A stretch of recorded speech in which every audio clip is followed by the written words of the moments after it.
Light نہیں ہوتا ہے، لائٹ نہیں مطلب ایک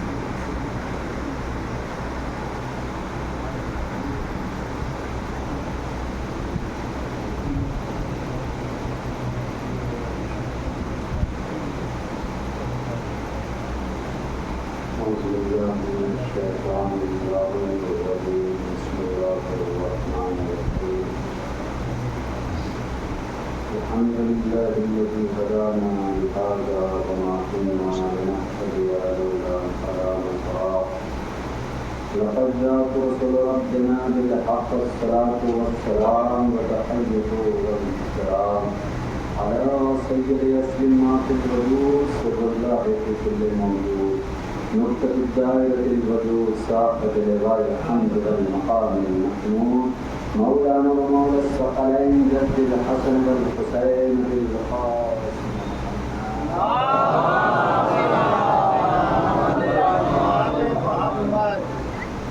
وعلى آل بيته الطيبين الطاهرين المعصومين المنتجبين المقربين أما بعد فقد قال الله تبارك وتعالى في القرآن المجيد وأشرف الصادقين وقوله الحق بسم الله الرحمن الرحيم ولقد أوحي إليك وإلى الذين من قبلك لئن أشركت ليحبطن عملك ولا تكونن من الخاسرين صدق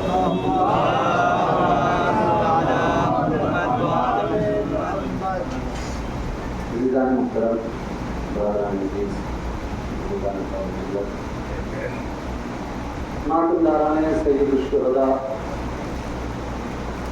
میں نے جس آیت کریمہ کی تلاوت کرنے کا شرف حاصل کیا ہے اس آیت کے ذیل میں چند معروضات آپ حضرات کی خدمت میں پیش کرنے ہیں۔ اس آیت میں پروردگار عالم اپنے حبیب خاص خاتم الانبیاء حضرت احمد مجتبیٰ کو وسیلہ بنا کر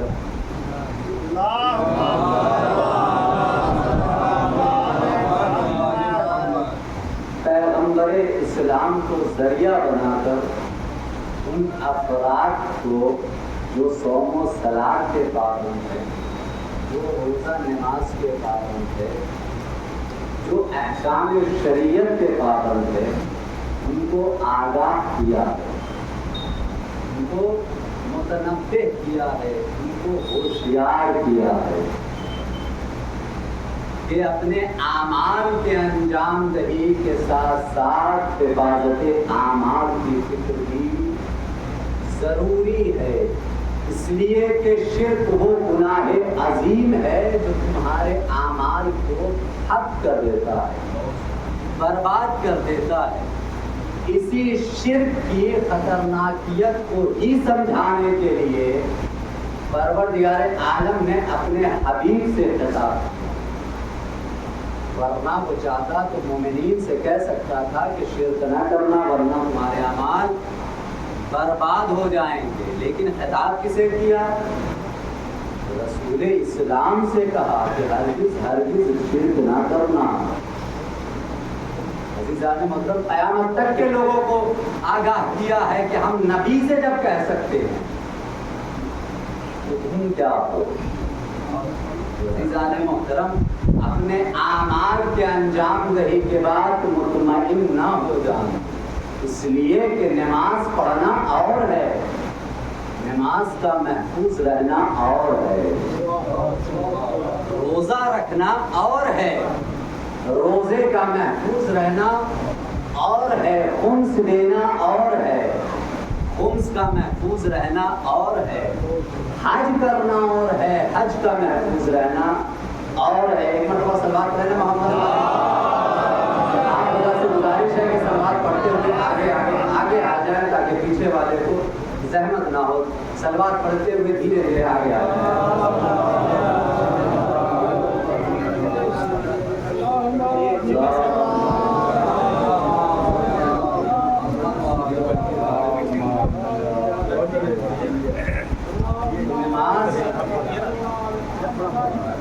پڑھنا اور ہے، نماز کا محفوظ رہنا اور ہے عزیزان محترم۔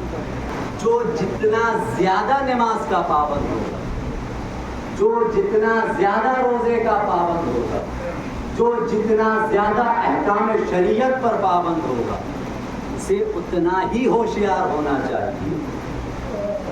اس لیے کہ جو نماز پڑھتا ہی نہیں، جس کا روزے سے کوئی مطلب ہی نہیں، جو خمس نکالتا ہی نہیں، جو زکوٰۃ دیتا ہی نہیں، جس کا حج کا ارادہ ہی نہیں، اس کے لیے کوئی مرحلہ نہیں ہے۔ مرحلہ ان کے لیے ہے جن کا رخ کعبے سے مڑتا ہی نہیں، جن سے نماز قضا ہوتی ہی نہیں، جو روزے پہ روزے رکھتے ہیں، جو حج پہ حج کرتے ہیں، جو خمس پہ خمس دیتے ہیں۔ مرحلہ ان کے لیے ہے۔ عزیزان محترم، مثال پیش کر دوں کہ کلاس کا وہ طالب علم، وہ اسٹوڈنٹ، وہ لڑکا جس نے امتحان کی فکر ہی نہ کی ہو، جس نے کبھی کتاب کھول کے پڑھا ہی نہ ہو، اور اگر وہ امتحان میں فیل ہو جائے تو اس کے لیے افسوس کا مقام نہیں ہوگا۔ اسی کے برعکس وہ اسٹوڈنٹ، وہ طالب علم، وہ لڑکا جو ٹیوشن پہ ٹیوشن کرتا ہے، جو کوچنگ پہ کوچنگ پڑھتا ہے، جو کتابیں کھول کے پی جاتا ہے، تکیے کے بجائے سرہانے کتاب رکھتا ہے اور آنکھ کے بجائے کتابیں اوڑھتا ہے، عزیزان محترم، اگر وہ فیل ہو جائے تو افسوس کا مقام ہوگا اس کے لیے۔ تو جو روزہ رکھے بغیر، جو حج کیے بغیر، جو خمس لیے بغیر جہنم میں چلا جائے، اس کے لیے کوئی مرحلہ نہیں ہے، اس کے لیے کوئی افسوس کا مقام نہیں ہے۔ لیکن جو روزہ رکھ کے جہنم میں جائے، جو نماز پڑھ کے جہنم میں جائے، جو حج کر کے جہنم میں جائے، افسوس کا مقام ان کے لیے ہے۔ یہاں پہ قرآن نے صاف صاف الفاظوں میں کہہ دیا گیا کہ شرک نہ کرنا ورنہ تمہارے اعمال ٹھپ ہو جائیں گے، برباد ہو جائیں گے۔ اگر عزیزان محترم ہم نماز پڑھتے ہیں، نماز ہے کیا؟ قرآن کی آیت ہے نا، ان الصلاۃ تنہیٰ عن الفحشاء والمنکر، کہ نماز جو ہے گناہوں سے روکتی ہے کہ نہیں ہے؟ کہ نماز گناہوں سے روکتی ہے، بچاتی ہے ہمیں۔ لیکن عزیزان محترم، ہم نماز پڑھ کے گناہ کریں، وہ نماز ہے؟ آپ دیکھیں نماز کا مرتبہ کیا ہے۔ ایک دو حدیثیں میں پیش کر دوں۔ ہمارے اور آپ کے پہلے امام علی علیہ السلام ارشاد فرماتے ہیں کہ نماز ایک ایسی عبادت ہے جو انسانوں کے گناہوں کو ایسے جھاڑتی ہے جیسے درخت سے سوکھے ہوئے پتے۔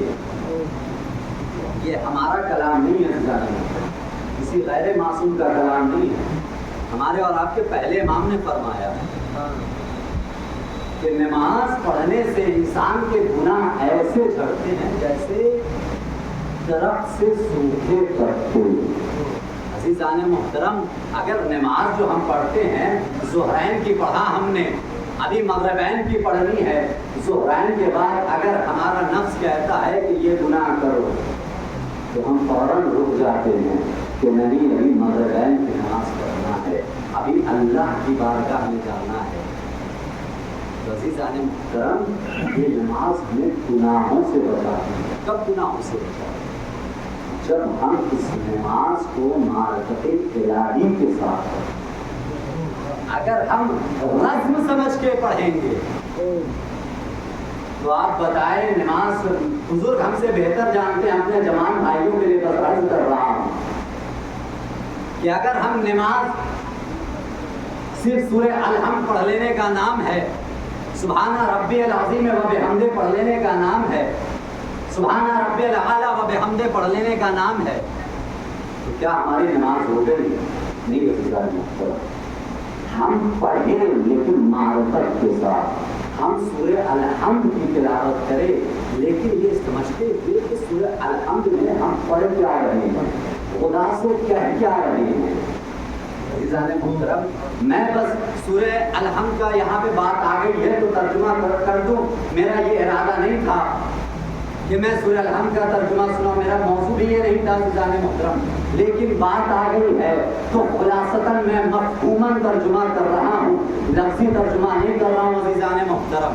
کیا کہا اپنے جوان بھائیوں کے لیے آسان لفظوں میں کہ سبھی کو یاد رہے، کیا کہا سورہ الحمد میں؟ بسم اللہ الرحمن الرحیم، الحمدللہ رب العالمین۔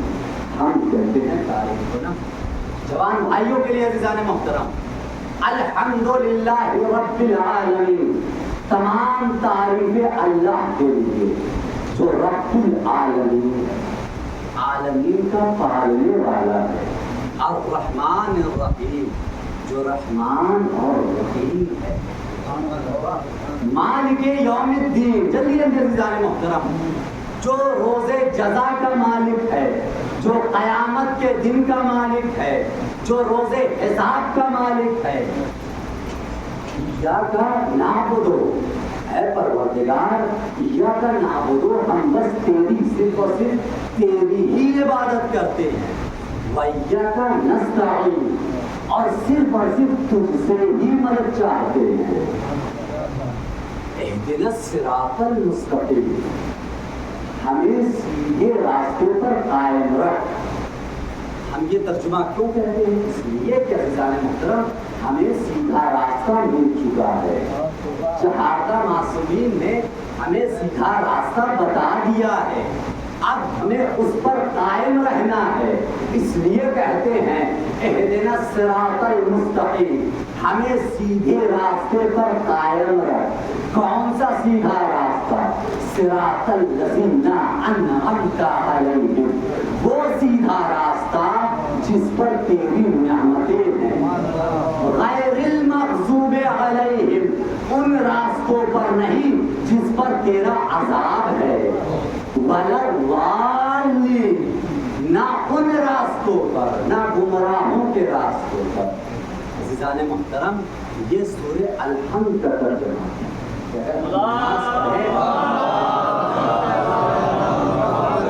معرفت کے ساتھ اگر بغیر معرفت کے پڑھیں اس عزیزان محترم عبادت کا کوئی فائدہ نہیں۔ عزیزان محترم آپ نے علماء سے سنا ہوگا، میں مثالاً باب مثال میں اس واقعے کو، اس روایت کو پیش کر رہا ہوں کہ جناب موسیٰ کے زمانے میں ایک عابد تھا نا، آپ نے سنا ہوگا جناب موسیٰ کے زمانے میں ایک عابد تھا۔ جب جناب موسیٰ طور کے پہاڑ پر اللہ سے کلام کرنے جا رہے تھے تو اس نے کیا کہا تھا کہ اے موسیٰ اللہ سے کلام کرنے جا رہے ہو؟ جہاں جناب موسیٰ نے کہا ہاں اللہ سے باتیں کرنے جا رہا ہوں۔ کہا ایسا کرنا جب اللہ کے پاس پہنچنا تو میرا ایک پیغام دے دینا کہ یا اللہ میرا گھر یہاں سے بہت دور ہے، میں کھانا کھانے جاتا ہوں اور کھانا کھا کے آتا ہوں تو میرا بہت وقت برباد ہو جاتا ہے، میرا کھانا مسجد میں آ جائے تاکہ وہ وقت تیری عبادت میں گزار سکوں۔ عزیزان محترم جناب موسیٰ نے کہا ٹھیک ہے، جلدی جلدی۔ جناب موسیٰ پہنچے ہیں، اللہ سے کلام کیا ہے، اللہ کو یہ باتیں بتائی ہیں، اللہ نے سنا، خاموش رہ گئے۔ دوسرے دن جناب موسیٰ پھر اسی راستے سے گزرے، عابد نے روکا ہے، کہا تم نے میرا پیغام اللہ کو نہیں پہنچایا، تم نے میرا پیغام اللہ کو نہیں پہنچایا۔ کہا پہنچایا تھا، کہا کھانا نہیں آیا، کہا پھر کہہ دینا۔ اب جناب موسیٰ بھی کہ بہت بڑا عابد ہے، عبادت گزار ہے، اللہ کا مومن بندہ ہے، متقی ہے ظاہراً۔ عزیزان محترم گئے ہیں، اللہ سے پھر دوسرے دن کہا ہے تو اللہ نے کہا ہے، اللہ سے کہتے ہیں پروردگار اس کی دعا قبول کر لے، وہ متقی ہے، پرہیزگار ہے، تیری عبادت کرتا ہے۔ تو اللہ نے کہا اے موسیٰ تیرے نزدیک وہ عبادت گزار ہے، لیکن سن تو اسے جاننا چاہتا ہے نا، میں ایک سوال کرتا ہوں، بس تو اس سے جا کے یہ سوال کرنا، اس سے بتانا کیا کہا کہ اس سے جا کے کہنا کہ اللہ بہت پریشان ہے، اللہ بہت پریشان ہے. اللہ ایک سوئی کے نوک سے اونٹ کو گزارنا چاہ رہا ہے. باب مثال میں پیش کر رہا ہوں عزیزان محترم. اللہ ایک سوئی کے نوک سے اونٹ کو گزارنا چاہ رہا ہے. اللہ جب پریشانی اس کی دور ہوگی تب وہ تیری دعا کو قبول کرے گا. جناب موسیٰ آئے ہیں اور آنے کے بعد یہ اللہ کا پیغام پہنچایا ہے. جیسے ہی اس نے یہ سنا اللہ پریشان ہے, فوراً سجدے میں گر گیا. کیا کہتا ہے؟ اے اللہ, اللہ کی مشکل کو آسان کر. اے اللہ, اللہ کی مشکل کو آسان کر. عزیزان محترم, جناب موسیٰ سمجھ گئے اس کو اللہ کی معرفت نہیں ہے. اگر معرفت ہوتی تو کبھی بھی ایسا جملہ نہ کہتا.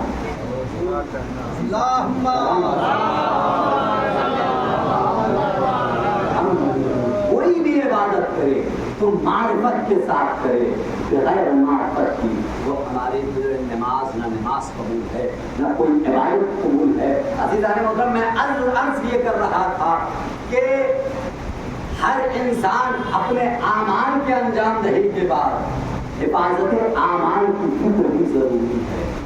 اگر انسان روزہ رکھے تو روزہ صرف پیٹ کا رکھتا ہے نا.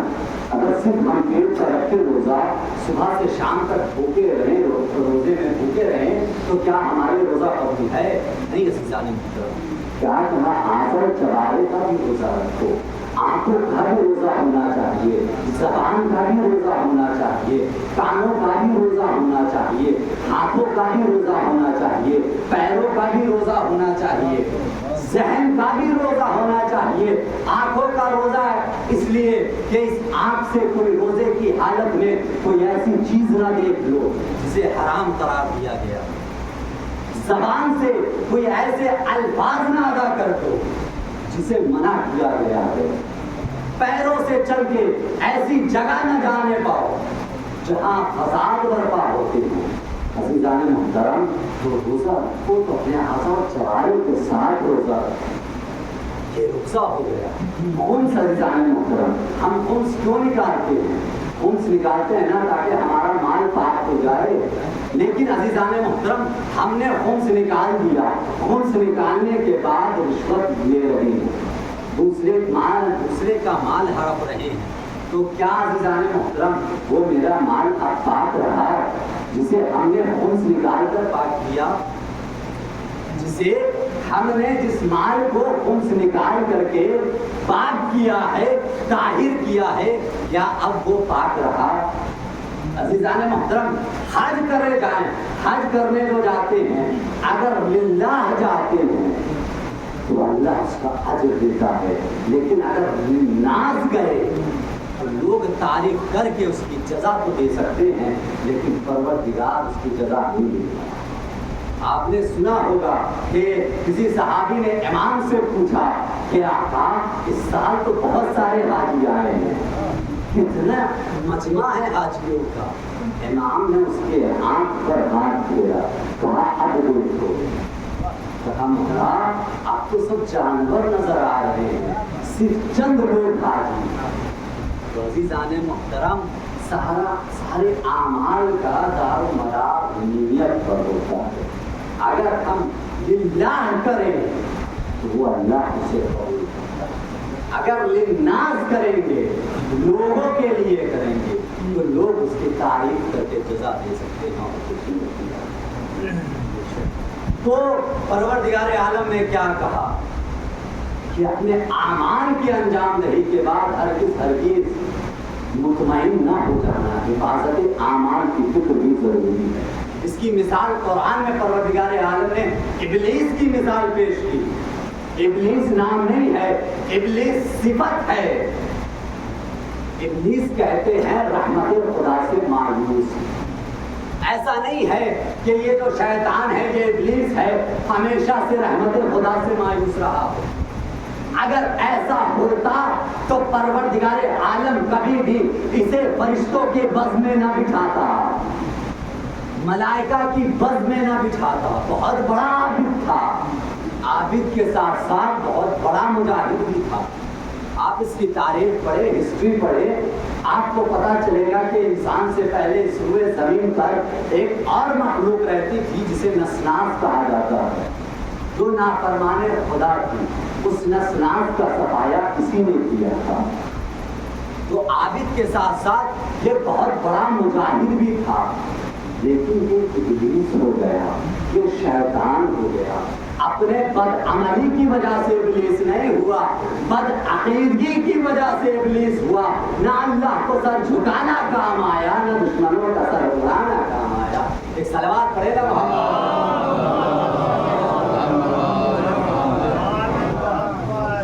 اس کے عمل میں کیا خرابی تھی؟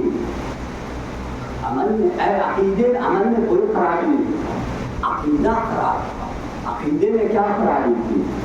اللہ نے کہا جب آدم کے جسم میں روح ڈال دوں تو سجدہ کرنا، یہ نہیں کہا کہ آدم کا پیکر بنا لوں تو سجدہ کرنا۔ کیا کہا کہ آدم کے جسم میں پیکر میں روح ڈال دوں تو سجدہ کرنا۔ عزیزان محترم، شیطان نے روح کی بات پر کام نہ دھرے، فقط ظاہر کو دیکھا، باطن کو نہیں دیکھا۔ روح کی بات پر توجہ نہ کی، صرف ظاہر کو دیکھا، جسم کو دیکھا، روح کو نہ دیکھا، اس پیکر کو دیکھا۔ وہ پیکر جس وجہ سے قابل تعظیم ہوا، اس وجہ کو نہ دیکھا۔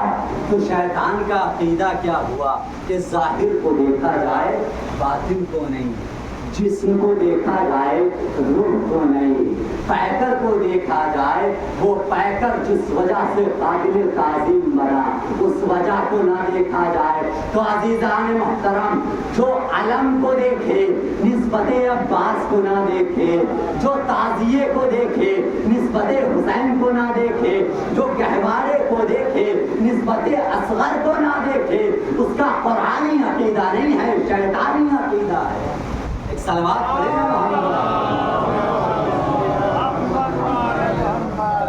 شیطان کے عمل میں کوئی خرابی نہیں تھا، عقیدہ تھا۔ اللہ نے کیا کہا کہ جب روح ڈالوں تو سجدہ کرنا، یہ بھی تھا جسم بناؤں تو سجدہ کرنا۔ آپ دیکھیں عزیزان محترم، روح ہم نے بھی رکھی، لیکن ہم نے ایسے سجدہ نہیں کرتی، اس لیے کہ ہماری روح اور ہوتی ہے، معصوم کی روح اور ہوتی ہے۔ ہمیں روح ملتی ہے، جسم یہاں بنتا ہے۔ اے پروردگار، جب تو جسم یہاں بنوایا، مادر شکم میں بنوایا، تو روح بھی یہی بنوا دیتا۔ جب انسان کا سر یہاں بنوایا، پیر یہاں بنوایا، مکمل جسم یہاں بنوایا، تو روح بھی یہی سے بنوا دیتا۔ کہا نہیں، روح بنانے کا اختیار ہم نہ دیں گے، اس لیے کہ روح ہے جسم کی حاکم۔ جیسے امام ہوتا ہے کائنات کا حاکم، روح ہوتی ہے جسم کی حاکم۔ عجب نہیں، پروردگار عالم بتانا یہ چاہ رہا ہے، ارے جب اس ادنا سے جسم کے حاکم کو بنانے کا اختیار ماں باپ کو نہیں ہے، تو کائنات کے حاکم کو بنانے کا اختیار، صلوات پڑھے نا محمد والے محمد۔ تو عزیزان محترم، روح ایک نہیں ہوتی، روح کئی ساری۔ ہمارے اور آپ کے پاس امام محمد باقر علیہ السلام کہ ایک روح ہوتی ہے روح البدن، دوسری روح ہوتی ہے روح القوت، تیسری روح ہوتی ہے روح الشہوت۔ یہ تین روحیں انسان کو پہلے ملتی ہے، روح البدن، روح القوت، روح الشہوت۔ ان تینوں کا کام کیا ہے کہ ہر روح البدن کی وجہ سے ہم چلتے پھرتے ہیں، روح القوت کی وجہ سے ہم کھاتے اور کماتے ہیں، روح الشہوت کی وجہ سے ہمارے عقد ہوتے ہیں، ہمارے نکاح ہوتے ہیں، ہماری اولادیں ہوتی ہیں۔ امام نے پھر کہا کہ ایک اور روح ہوتی ہے جو صرف اور صرف مومن کو ملتی ہے۔ کسی غیر مومن کو نہیں. وہ کون سی روح کہا؟ وہ روح ہے روح الایمان. کہا یہ کیا کرتی ہے؟ امام فرماتے ہیں، امام کا قول ہے، امام کہتے ہیں یہ روح الایمان ہے جو ان تینوں روحوں پر نظر رکھتی ہے کہ روح البدن غلط راستے پر نہ جانے پائے، روح القوت راہ حرام پر نہ جانے پائے، روح الشہوت راہ زنا پر نہ جانے پائے. یہ روح الایمان ان تینوں پر نظر رکھتی ہے، یہ کمانڈ کرتی ہے. یہ اگر نہ ہو تو یہ تینوں روحیں جسم کو برباد کر دے. اب سمجھ میں آیا علی نے چوتھی خلافت کیوں قبول کی. ایک صلوات پڑھے نا محمد والے. آپ دیکھیے کوئی غلط کام کرنے جاتے ہیں، کوئی حرام کام کرنے جاتے ہیں تو اندر سے آواز آتی ہے نا کہ یہ مت کرو بھائی، یہ حرام کام ہے، اس کی سزا یہ ہے، تم اس سے محروم ہو جاؤ گے. یہ کون بتاتا ہے؟ یہ روح ایمان ہے جو ہمیں ہر جگہ جگہ روکتی ہے. عزیزان محترم، کہا یہ 4 روح ہیں، کہا ایک اور روح ہوتی ہے، کہا روح القدس. امام کا جملہ ہے. امام فرماتے ہیں کہ یہ غیر معصوم کو نہیں ملتی، یہ صرف معصوم کو ملتی ہے. کہا کون سی روح؟ کہا روح القدس. میں نے کہا مولا یہ کیا کرتی ہے؟ کہا اس کی وجہ سے ہم وہ تمام کام کر سکتے ہیں جو تم نہیں کر سکتے، ہم وہ چیز دیکھ سکتے ہیں جو تم نہیں دیکھ سکتے. ہمارے اور آپ کے چھٹے امام امام جعفر صادق علیہ مفضل آئے اور آنے کے بعد امام سے سوال کرتے ہیں، مولا آپ گھر کے اندر رہتے ہیں، گھر پہ پردے پڑے رہتے ہیں، دروازہ بند رہتا ہے، آپ کو کیسے پتا چلتا ہے کہ دخل بات کرنے والا کون ہے؟ اے مولا آپ کو کیسے پتا چلتا ہے آپ کو کہاں کون مدد کے لیے پکار رہا ہے؟ اے مولا آپ کو کیسے پتا چلتا ہے کس کو آپ کی ضرورت ہے، کس کو آپ کی حاجت ہے؟ اے مولا آپ کو پتا کیسے چلتا ہے؟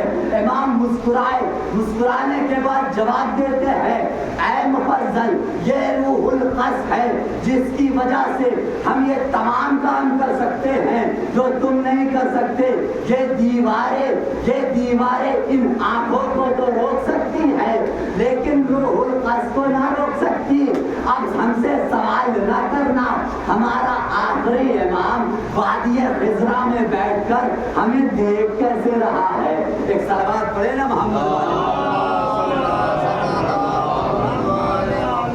ہمارا آخری امام وادی خضرا میں بیٹھ کے ہمیں دیکھ کیسے.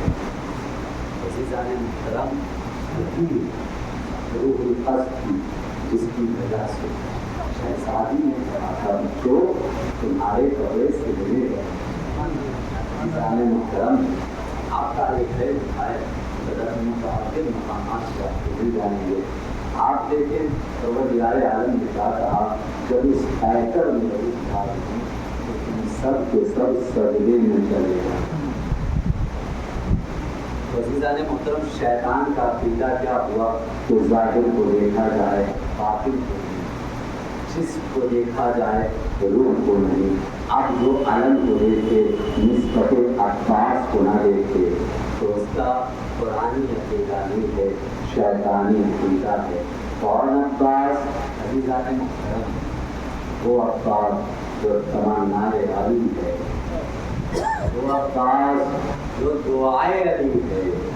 عزیزان محترم جس کی تمنا علی نے کی ہے، جس کی خواہش مولا نے اپنے بھائی عقیل سے کی ہے، اے عقیل کوئی گھرانہ بتاؤ، کوئی خاتون بتاؤ، کوئی بیوی بتاؤ کہ جہاں میں عقد کروں تو ایک ایسا بیٹا ہو جو میرے حسین کے کام آئے.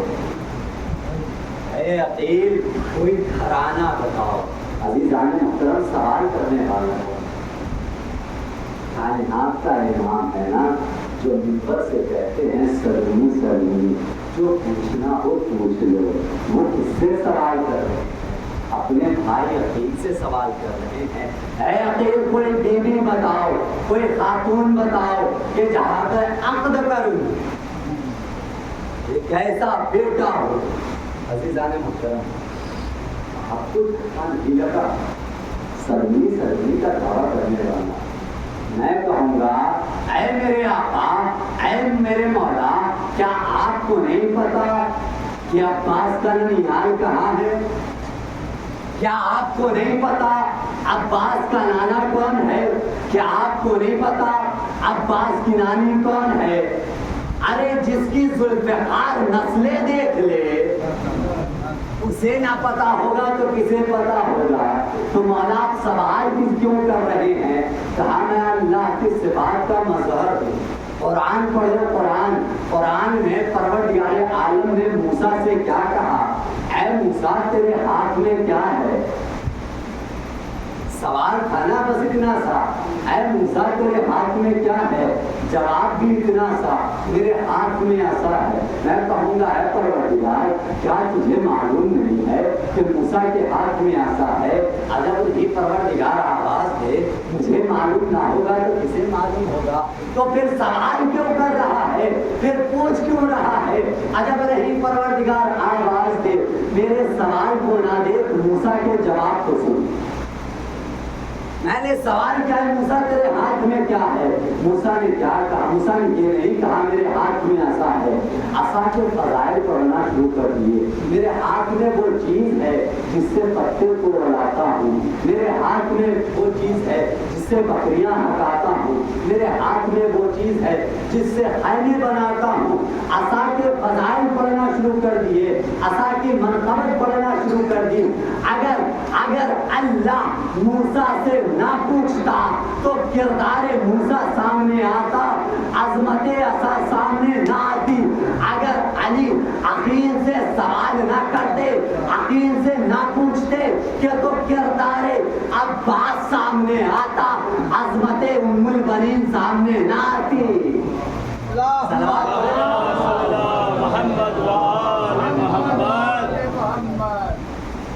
اگر علی عقیل سے نہ پوچھتے کردار عباس سامنے آتا، عظمت ام البنین سامنے نہ آتی۔ انہوں نے اپنے چاروں بیٹوں کو قربان کیا۔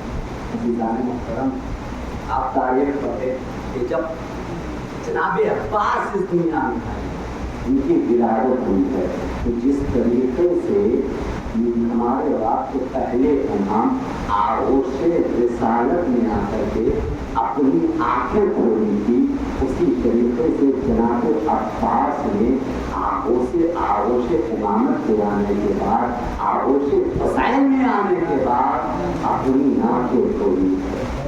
سب سے پہلی جو زیارت کی ہے وہ مولا حسین کی جناب عباس نے زیارت کی، اور جس طریقے سے مولا کائنات نے زبان رسالت چوسی ہے، اسی طریقے سے مولا عباس نے بھی زبان امام حسین ترنت پہچانے تو عباس کس منزلت کا نام۔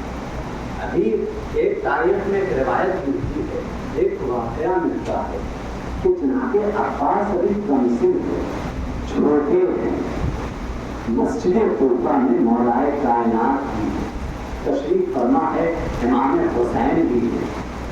امام حسین کو پیاس لگی، امام نے عنبر سے کہا اے عنبر پانی لے آؤ۔ عنبر نے کہا جی آقا میں لے کر کے آتا ہوں۔ وہیں پر جناب عباس کو کم سنی کا عالم ہے، کہا عنبر آپ رک جائے، میں اپنے آقا کے لیے پانی لینے جاؤں گا۔ اور جناب عباس لینے گئے ہیں، ہاتھوں میں پانی لے کے نہیں آئے ہیں، اپنے پانی کو سر پہ رکھا ہے، اس برتن کو سر پہ رکھا ہے، اور سر پہ رکھنے کے بعد امام حسین کی خدمت میں لے کر کے پانی۔ جب مولا کائنات نے یہ منظر دیکھا، زار و قرار رونے لگے۔ عزیزان محترم، پہچانے تو جنگ صفین میں مولا عباس، روایت بتاتی ہے کہ لشکر علی سے ایک نوجوان سر پر امامہ چہرے پر نقاب لیے ہوئے چلتا ہوا میدان میں آیا. جب مسلمانوں نے دیکھا جوان آ رہا ہے جس کی چال ڈھال میں وہ ہیبت ہے جسے دیکھ کر کے مسلمان خوف زدہ ہو گئے. معاویہ کے لشکر والے خوف زدہ ہو گئے, ڈر گئے. اس نوجوان نے بلایا ہے کہ آؤ ہم سے مقابلہ کرو, لیکن کوئی ڈر کے مارے آگے نہیں بڑھا. اب یہ معاویہ پریشان کرے کہ کیا کرے, کوئی آگے نہیں بڑھ رہا, کوئی لڑنے کے لیے تیار نہیں. تو اس نے شاہزادہ کو آواز دی جس کے بارے میں یہ لکھا ہے کہ وہ تنہا 10,000 سے لڑ جاتا تھا, 10,000 سوار پر بھاری پڑتا تھا تنہا. اس کو بلایا ہے اور بلانے کے بعد کہتا ہے ایسا کرو تم اس جوان کے مقابلے میں جاؤ, اس سے لڑو. جب شاہزادہ نے یہ دیکھا, یہ منظر دیکھا ہے, وہ کہتے ہیں کہ تو نئی عمر کا بچہ ہے, تو مجھے اس کے مقابلے میں دیکھ رہا ہے. پورے عرب کے اندر میری شجاعت مشہور ہے, میں 10,000 کے لشکر پر بھاری پڑتا ہوں اور تو مجھے ایک اکیلے کے پاس بھیج رہا ہے. تو میری توہین کرانا چاہتا ہے, میری بے عزتی کرانا چاہتا ہے. تو ابھی ظاہر یہ کہتا ہے, معاویہ کہتا ہے تم بتاؤ لشکر والے نہیں جا رہے, تمہارے ہم پلہ نہیں ہے, تو اس کے مقابلے میں جائے تو جائے کون. عزیزان محترم, معنی ستین میں لکھا ہے اور ذکر العباس میں بھی یہ پوری روایت موجود ہے. عزیزان محترم, روایت بتاتی ہے, وہ کہتا ہے, شاہزادہ کہتا کہ اچھا ایسا کرتے ہیں, میرے 7 بیٹے ہیں نا, میں اپنے سب سے چھوٹے فرزند کو بھیجتا ہوں, وہ اس کا سر لے کر کے آیا. وہ خیمے میں گیا اور اپنے چھوٹے فرزند کو بھیجا ہے. جب گیا ہے تو اس نوجوان نے ایک ہی بار میں اس کے سر و تن میں ڈھائی کر دی. دوسرا گیا, اسے بھی پھر نار کر دیا. تیسرا گیا, اسے بھی واسلے جہنم کر دیا. جب 6 کو واسلے جہنم کر چکے, جب 7واں آیا, اب جو مسلمان کے مقابلے میں آئے تھے وہ یہ منظر دیکھ کر خوف زدہ ہو گئے, اس لیے کہ یہ نوجوان بس ہاتھ ہلاتا ہے, نہ دوڑتا ہے, نہ چکر لگاتا ہے, نہ دوسرے ہاتھ کا استعمال کرتا ہے, بس جس ہاتھ میں تلوار ہے بس اسی کو حرکت دیتا ہے, باقی اس کے پورے جسم میں کہیں حرکت نہیں ہوتی. یہ منظر دیکھ کر پورے فوج میں خوف زدہ پورا فوج عزیزان محترم ڈر گیا. جب 7ویں کو بھی اس نوجوان نے پھر نہ کر دیا تو اب کے شاہزادہ غیظ و غضب میں آنے کے بعد کہتا تو نے میرے بچوں کو قتل کیا, تو نے میرے بیٹوں کو مارا ہے, اب تیری ماں تیرے غم میں روئے گی, اب تو زندہ نہ بچے گا. عزیزان محترم, جناب عباس اپنے مقام پر کھڑے ہوئے ہیں. جب وہ آگے بڑھایا, کچھ رد و بدل کے بعد جناب عباس نے ایک ایسا وار کیا, اس کے سر پر ایک ایسا تلوار سے وار کیا جو وار ہوتا ہوا گھوڑے کے سین تک آ گیا. وہ برابر حصوں میں تقسیم ہو گیا. جناب عباس نے ایسا وار کیا کہ وہ برابر حصوں میں تقسیم ہو گیا. اور یہ فاتح خیبر کا بیٹا ہے, یہ صاحب ذوالفقار کا بیٹا ہے. ارے جو علی نے خیبر کے میدان میں کیا تھا وہ آج عباس نے صفین کے میدان میں کر دیا. صلوات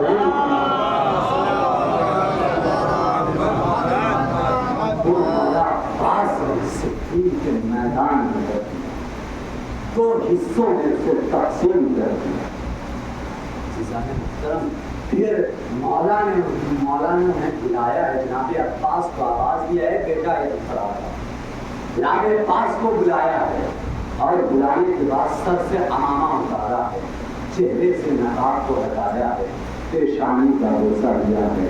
اب جیسے ہی لوگوں نے دیکھا یہ تو تسبارہ پرست کا امر بنی ہاشم ہے۔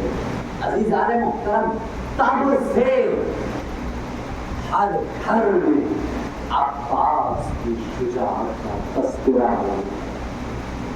عزیزان محترم، میں جناب عباس نے جنگ صفین میں وہ کارنامہ کیا ہے جو کربلا کے میدان میں ہر یزیدی مسلمان کے نام پر، مسلمان کی زبان پر عباس کا نام تھا اور دل میں عباس کا غور تھا۔ وہ کارنامہ جنگ صفین میں کیا۔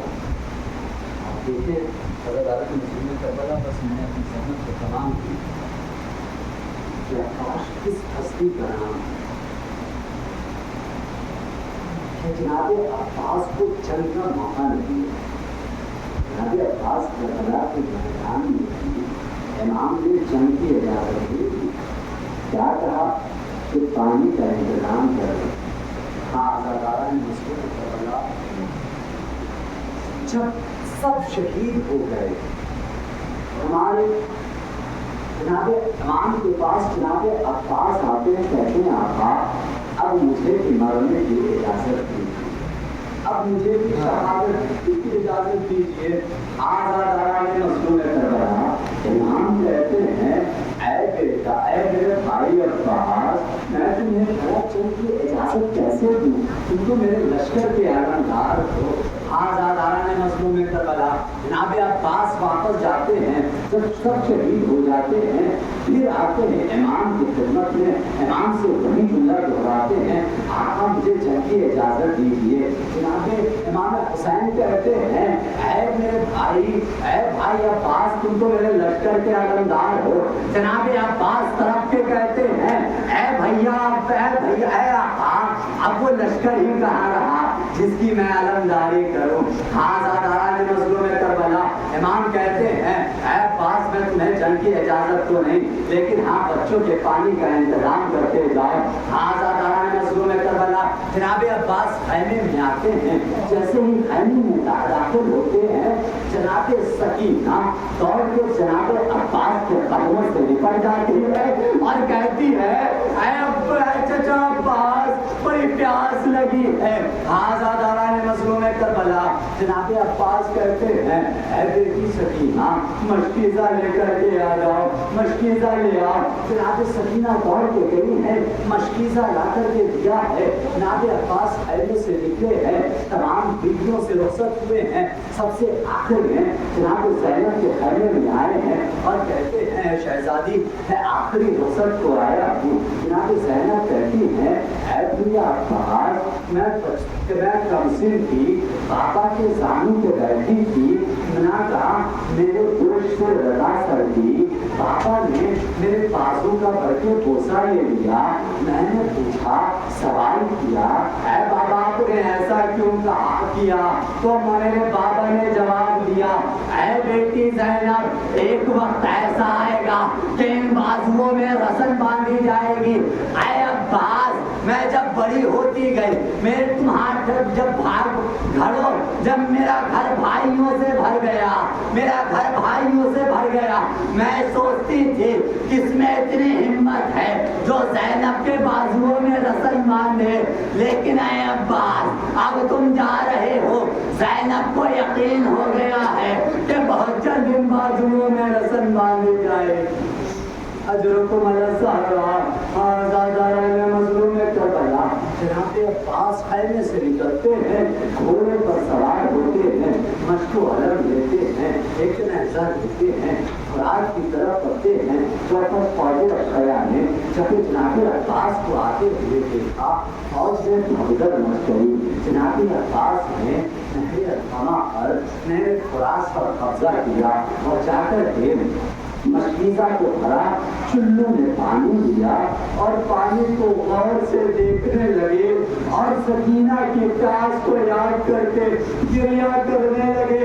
ھذا داران مظلوم کربلا، جناب عباس نے چلو کا پانی پھینکا، مشکیزہ کو بھرا، اپنے اسب باوفا سے کہتے ہیں اے اسب باوفا مجھے پتا ہے تو بھی کئی دن کا بھوکا پیاسا ہے، پانی پی لے۔ اسب باوفا نے بھی اپنے رخ کو موڑ لیا، عجب نہیں زبانی بے زبانی میں کہا ہو آقا خیمے میں شہزادی سکینہ پیاسی ہے، اصغر با پیاسے ہے، میں کیسے پانی پی دوں؟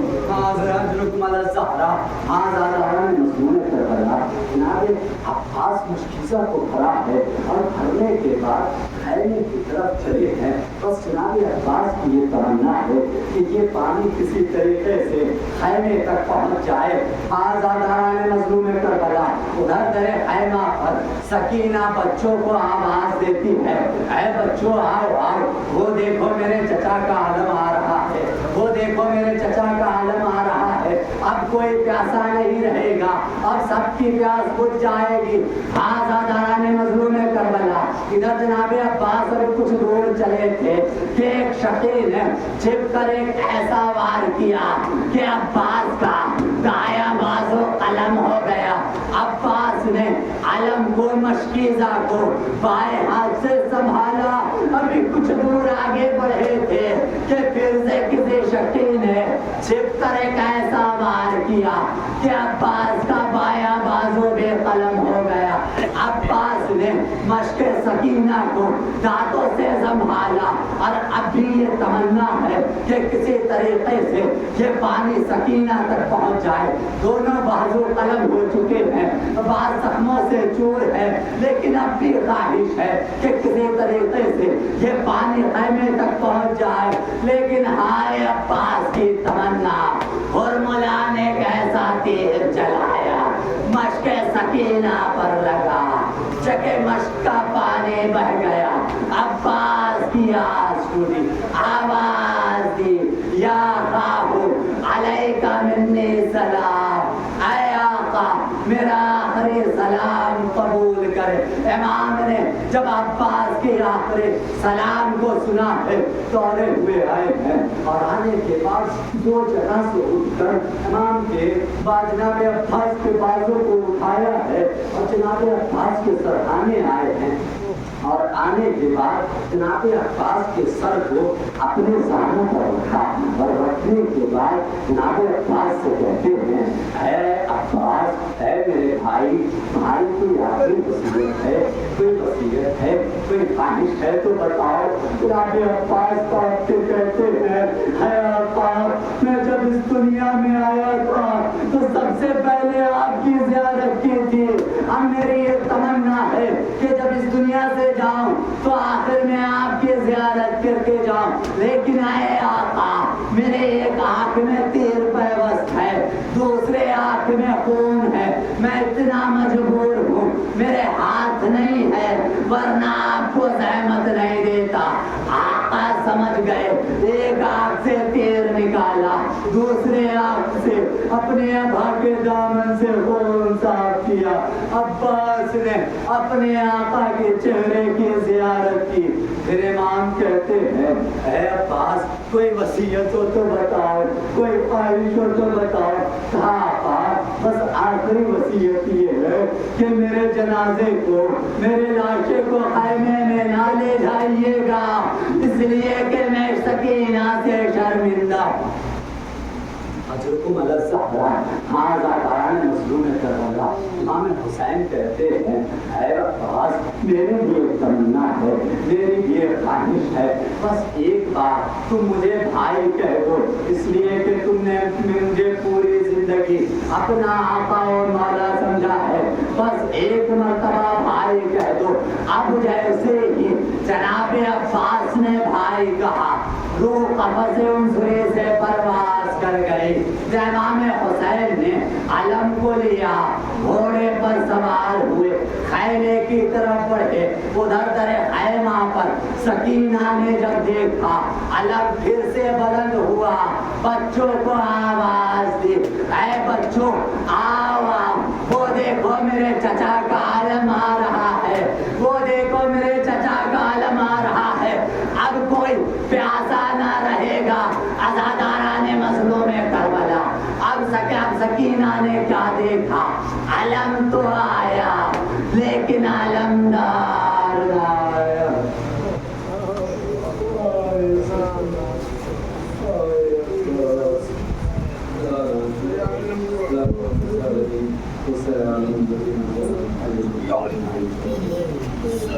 Sorry.